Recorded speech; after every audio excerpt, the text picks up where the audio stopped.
extremely kind and generous words for introduction. So I was trying to find out from the director or the background. I understand most of you would be in the engineering, PCA, MCA, and of course the management side. The management side I know very little about, so I will stick to the software side. So earlier I thought I'd talk about research careers, something that has become, what shall I say, a little bit more of a thing for me, that I've been going to colleges and exhorting students to consider research as a career. But I'm going to generalize it and just talk a little bit about careers for software, in which I will want to focus somewhat on research careers. So before I do that, I'd like to make it a little bit interactive. And so I'll ask one or two questions and we'll expect some students to answer. If you don't, I'll just point a finger. So it's better if somebody answers.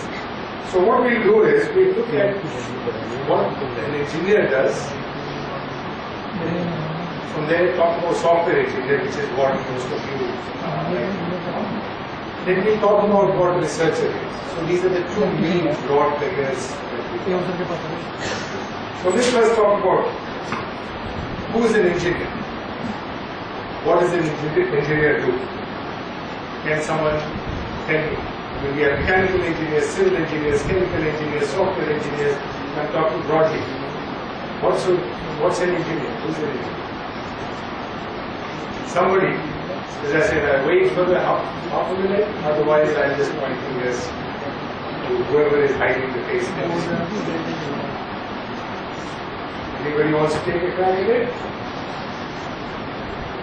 What do you say, sir? In the red shirt? Yeah? For engineering, that one who can repair or know everything about the machine. Okay, engineer is somebody who can repair or make, that knows everything about the machine. Anybody else? Yes, please. Shout a little. The man who made a product which make life easy. Alright, great. I think you've come very close. I don't remember the formal definition, but yes, engineer is somebody who makes a product to make life easy. First of all, engineering always is in service of mankind, by definition. So what he said, make life easy, make life cheaper, make life better, always has to be fundamental to engineering as a profession. But I just want to differentiate a little bit. An artisan also makes something which makes life easier. So we have somebody who go to a shop and he'll make something which will fix your bicycle, build some gadget which you can come and use in your home. So would you like to tell me what's the difference between that person and an engineer? Right? So there are people who are building gadgets. You can go to a workshop, the guy who uses the lathe builds things for you. He's not an engineer. Not just because he doesn't have the engineering degree. He actually is not an engineer. Everybody wants to differentiate between the two? Okay, that's slightly tougher. And I'm just giving perspective rather than textbook definitions. I just added these things just now. So I guess the key difference is going to be that he is also building, while an engineer may also build, but an engineer has a capability of creating new and new products. Okay, now, generally speaking, the person working in the lathe does not have that. And how does the engineer get that capability? And now is a technical definition of engineering that we're talking. Engineering is the use of science and mathematics to build products in the service of mankind.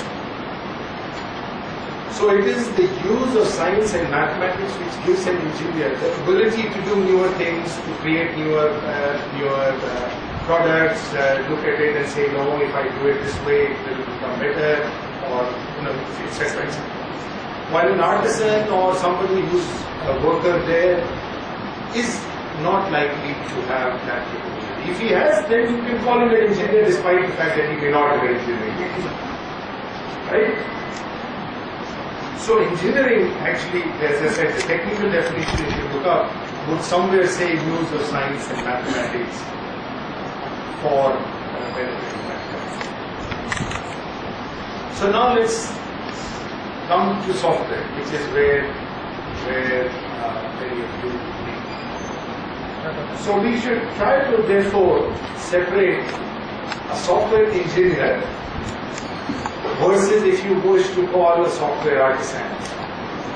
Right? Just like we have a mechanical engineer and an artisan who is working on brake or mechanic, we should be able to differentiate between a software engineer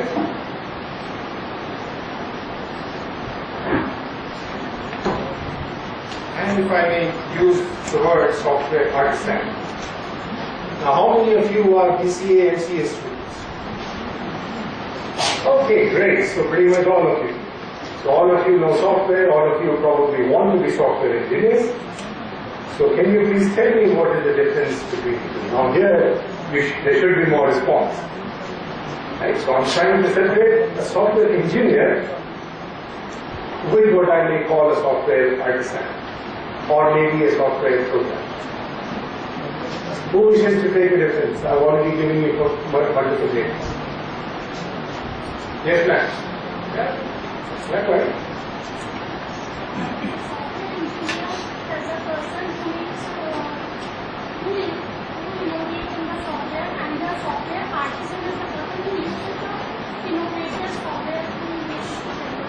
Software artisan is somebody who uses the software, while software engineer is somebody who creates it. Innovation, alright. Alright, anybody else? This is something you need to really think about. Are you going to be a software engineer or are you going to be a software programmer? So the difference again is going to come as an engineer versus an artisan is going to be very similar. So use, in this case, not just science and mathematics, but use of proper techniques including mathematics. If you're using those techniques to build software, you will have the capability of creating new software, of improving software, etc., etc. Versus someone who learns how to do some programming and therefore can write something. Right? In the world of software, the difference between an engineer and an artisan sort of is far more fuzzier than in other engineering. But the same notion we can take. And that's where you as a student who is looking to build a career have to think whether you're looking for engineering as a career, software engineering as a career, or you're looking at programmer as a career. Just like in the other world, if you're going to be an artisan, the chances are that your movement upward is far more restricted. Why? Because your ability to create new things, to do higher value things, etc., is lower. And I'm not putting down artisan in any way. It's just that the business setup is such that if you can create things of higher value, you sort of get move up and you get remunerated better. If you create things of lower value, then you get paid less. That's how the business works, right? So I'm not putting a value in an artisan's thing. Somebody who is making very nice pottery is beautiful, but the fact of the matter is that the business and economic environment will pay according to the value getting generated. So if you're going to be a software engineer, then you better have the ability to use all the formal methods, formal techniques, different methods of designing software and then building it. So another way you can differentiate an engineer with an artisan is the ability to design. An artisan generally would not have ability to design.